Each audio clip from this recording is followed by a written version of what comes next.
আমার শাস্তি দিন। রাসূলুল্লাহ সাল্লাল্লাহু আলাইহি ওয়াসাল্লাম কোমলভাবে বললেন, তুমি ফিরে যাও, আল্লাহর কাছে ক্ষমা চাও এবং তওবা করো। কিন্তু মহিলাটি বলল, আপনি কি আমাকে মারিস বিন মালিকের মতো ফিরিয়ে দিতে চান? আমি সত্যিই গুনাহ করেছি এবং আমি অন্তঃস্থতা। রাসূলুল্লাহ সাল্লাল্লাহু আলাইহি ওয়াসাল্লাম জিজ্ঞেস করলেন, তুমি কি সত্যি গর্ভবতী? সে বলল, হ্যাঁ।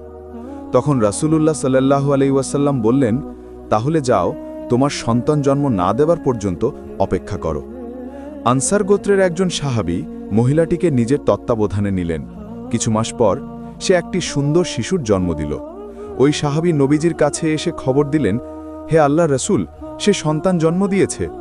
তখন নবীজি বললেন, এখনও তাকে শাস্তি দেওয়া যাবে না, কারণ বাচ্চাটিকে দুধ পান করানোর মতো কেউ নেই।